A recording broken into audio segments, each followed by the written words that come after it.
Have you ever found yourself in a conversation where something feels off? Like you're being told the truth, but you know deep down it's not the whole truth?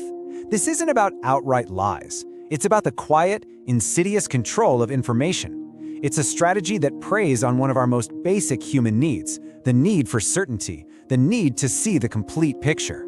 Let's dig into how it works. They call it honesty, but it's only half the story. This line just hits the nail on the head, doesn't it?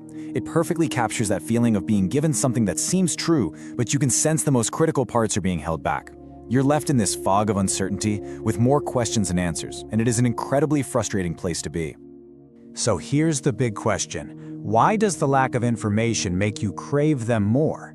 This is the dark psychological paradox of selective revelation. It's the strategy that literally weaponizes partial truth to control your mind.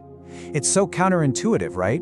The less they give you, the more you seem to invest. The vaguer they are, the harder your own mind works to paint a beautiful picture for them. Today, we're going to pull back that curtain and see exactly how this powerful information control trick really operates. To really get it, we're going to follow this roadmap.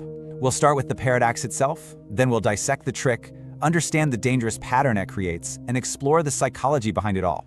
And, most importantly, we'll get into your defense system. And finally, how you can break this cycle for good. All right, let's dive into the core concept, the half-truth paradox.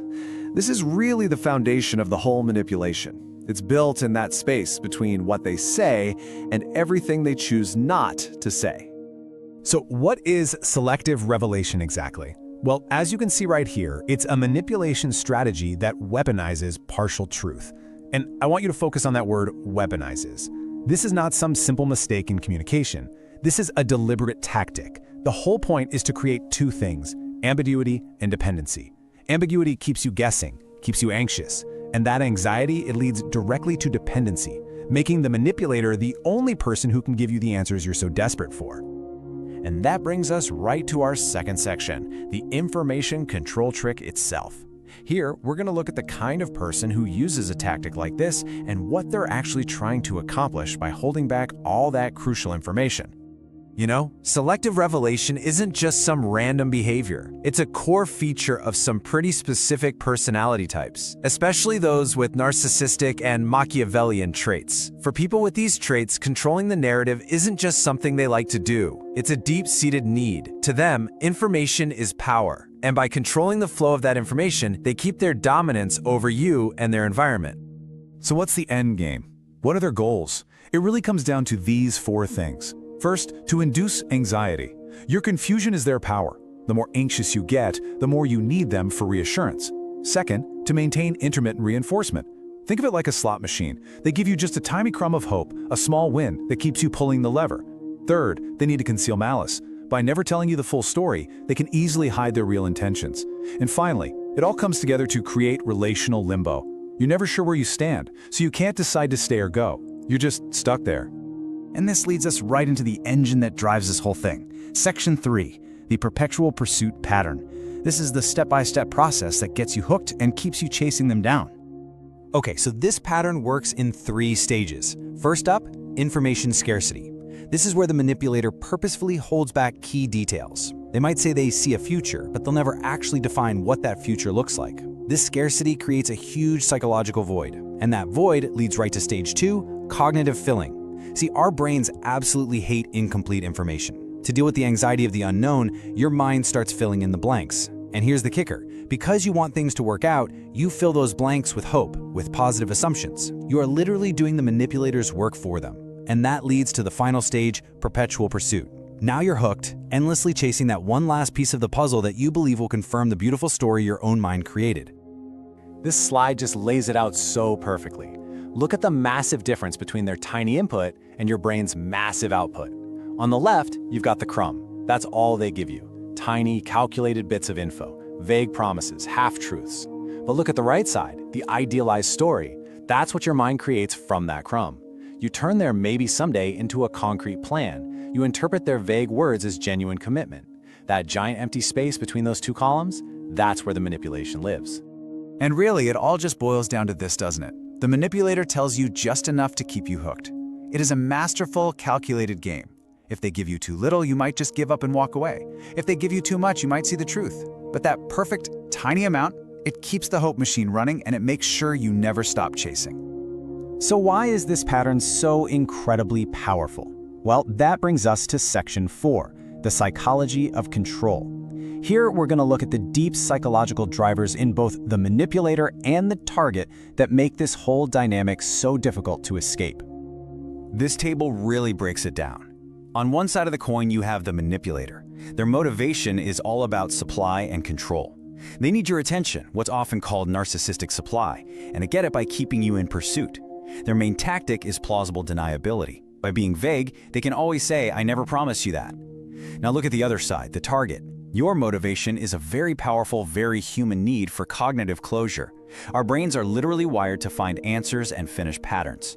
And this leads to your main coping tactic, self-deception. Because frankly, it's less painful to believe the hopeful story you wrote than to face the cold, hard truth. So what's the result of all this? The manipulator becomes the sole gatekeeper of your reality. They control the one thing you need to make a good decision: information. Your sense of what's real and what's possible becomes totally dependent on the next crumb they decide to drop. And that creates a seriously dangerous power imbalance. But here's the thing. You are not powerless here. Now that we've taken the trap apart, let's talk about how you can dismantle it. And this is probably the most important part of this whole explainer. Section 5, your reality-based defense. This is where we stop analyzing and start acting. Defending yourself comes down to 3 conscious steps. First, you have to identify the gap. This is a huge mindset shift. You have to start seeing a vague answer not as a mistake, but as a deliberate choice to withhold information. Second, you assert a boundary. You stop playing the guessing game. You calmly insist on getting complete answers to your important questions. And finally, and this is the hardest one, you have to force closure. This is where you take your power back. If they won't give you a clear answer, you have to treat their non-answer as the final answer. Their silence is the answer. And here is a powerful script you can use. Saying this calmly and clearly. To be clear, if I don't get a direct answer, I will assume that answer is no. This is a total game changer.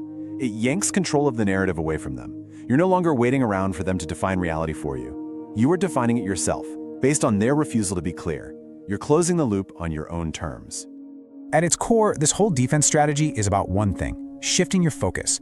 You have to prioritize the reality of the present moment over the fantasy of some potential future. The manipulator wants you living in a hypothetical someday that they control. Your defense is to plant your feet firmly in the right now, in the reality of their actions, or in this case, their inaction.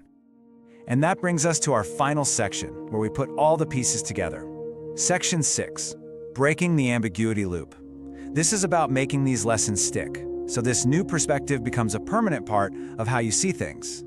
So let's bring this all into sharp focus. First, remember this: selective revelation is not a communication problem. It is a deliberate information control trick, and its fuel is ambiguity. That fog of uncertainty you feel, that's not a side effect. It is the entire point. It's the environment where their control can grow. And how does it work? Remember the loop.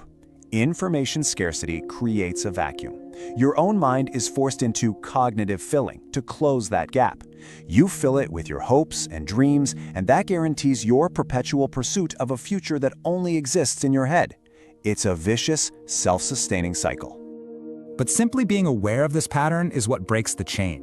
Once you see the trick, you can't unsee it. That awareness is what gives you the power to act. It gives you the strength to assert a boundary and demand clarity. It teaches you to accept ambiguity, not as a question, but as a final answer. And most importantly, it lets you finally prioritize their actions over their empty, vague words.